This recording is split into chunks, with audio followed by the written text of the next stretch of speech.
नमस्कार दोस्तों, एक बार फिर से आप सभी का स्वागत है आपके अपने चैनल सीक्रेट ज्ञानी पर। दोस्तों उम्मीद करते हैं आप सभी स्वस्थ होंगे, मस्त होंगे और साथ ही साथ अपने आप को मेडिकल के लिए सुरक्षित रख रहे होंगे।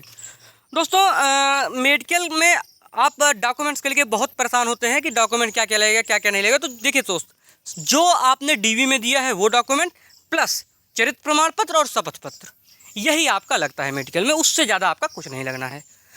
शपथ पत्र की बात पर आते हैं तो शपथ पत्र का प्रारूप जो कि मैंने आपको बताया था कि मेडिकल के बुलाव पत्र के साथ आपके शपथ पत्र का प्रारूप आएगा, और जो प्रारूप आएगा वही आप 50 रुपये के स्टाम्प पर प्रिंट करवा लीजिएगा और जिला सिविल कोर्ट में आप उसको नोटरी करवा लीजिएगा। यही है आपके शपथ पत्र का काम।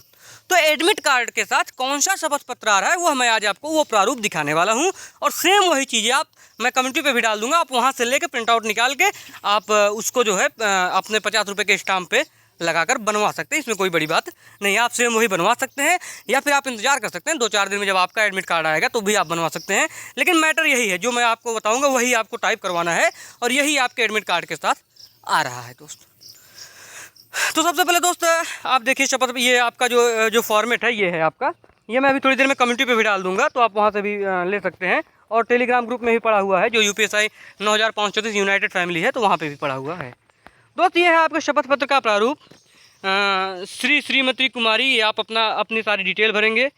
उसके बाद अभिसाक्षी शपथ पूर्वक निम्नलिखित बयान करती हूँ कि मैं उत्तर प्रदेश पुलिस विभाग के उप निरीक्षक पुलिस के पद हेतु नियुक्त जिला से एक अभ्यर्थी हूँ। मेरा अनुक्रमांक ये है।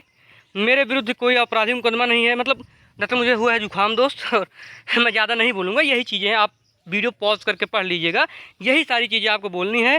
साथ साथ आप नीचे देखेंगे पॉइंट नंबर 13 में कि मैं अविवाहित विधुर हूँ, यानी इसमें आपको एक लिखवाना है जो आप हो। आप अविवाहित हो तो आप अविवाहित लिखोगे, अगर आप विवाहित हो और जीवित पत्नी तो वो लिखोगे, और आगे भी आप लिखोगे। और 14 नंबर पॉइंट में आपको कोई एडिट नहीं करना। इसमें कोई एडिट आपको नहीं करना है, जो आपके मुताबिक विकल्प हो वही आपको भरना है। इसमें कोई आपको नया कुछ नहीं लिखना है। जैसे मुकदमों में है, अगर कुछ नहीं तो आप नील लिख सकते हैं, कोई दिक्कत नहीं है। और उसके अलावा मुझे नहीं लगता कहीं कुछ एडिट करने की ज़रूरत है। और फिर आपके नाम लिख के फिर आपकी नोटरी हो जाएगी, साइन होगा, अंगूठा लगेगा, ये सारी चीज़ें होंगी। क्योंकि यहाँ लिखा हुआ है कि सिविल कोर्ट जिला प्रांगण में, तो इससे हम ये अंदाज़ा लगा सकते हैं कि जिला सिविल कोर्ट में ही आपको ये शपथ पत्र बनवाना है। और अपना ज़िला कहीं नहीं लिखा हुआ है, तो आप किसी भी ज़िले से बनवा सकते हैं। क्योंकि असल में शपथ पत्र का मतलब है कि आप शपथ ले रहे हो न्यायालय में कि आप जो है आपने जो बोला हुआ है वो पूरी तरह से सही है, मैं इस बात की शपथ लेता हूँ। इसका मतलब ये शपथ है। तो आप किसी भी न्यायालय में शपथ ले सकते हो, कोई बहुत बड़ी बात नहीं है। हाँ, ये है कि आप न्यायालय में ही लोगे और नोटरी करवाओगे 50 रुपये के स्टाम्प पे। इसका फॉर्मेट मैं कम्युनिटी पे डाल दूंगा। तो ये दोस्त आपका जो आ रहा है सब बुलावा पत्र जो आ रहा है वो यही है आपका। यही बुलावा पत्र के साथ जो शपथ पत्र का प्रारूप है वो यही है आपका। अब आते हैं दोस्त चरित्र प्रमाण पत्र पर। देखो, मैंने जो चरित्र प्रमाण पत्र बनवाया मेरा यही था भाई। मैंने इसी पे टाइप करवा लिया था अपना नेम वगैरह, और इसके 2 कॉपी 2 प्रिंट आउट इसके निकलवा लिए, और इसको एक प्रिंट आउट पे डॉक्टर की साइन करवा ली, एक प्रिंट आउट पे प्रिंसिपल साहब की करवा ली, इंटर कॉलेज की।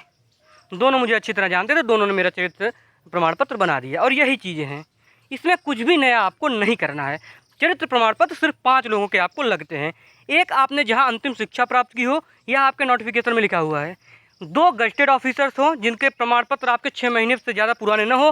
गजेटेड ऑफिसर कहीं के भी हो सकते हैं, कोई भी हो सकते हैं। अगर आप कहीं बाहर ड्यूटी कर रहे हो तो आप वहाँ से बनवा सकते हो, जो भी आपके गजेटेड ऑफिसर है।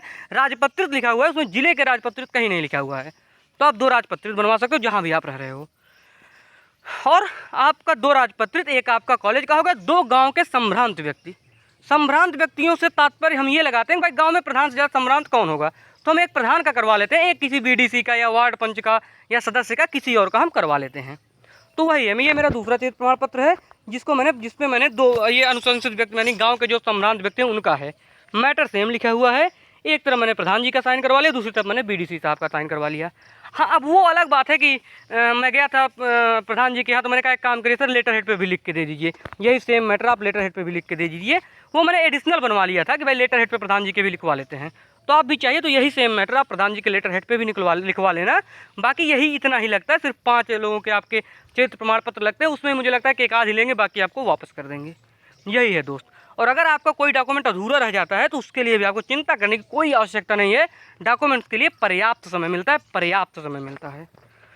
तो यही इतनी सी बात थी दोस्त। और जैसे मैंने बताया ना कि मुझे बहुत हुआ है जुकाम, तो ज़्यादा बोलने का मन नहीं कर रहा है।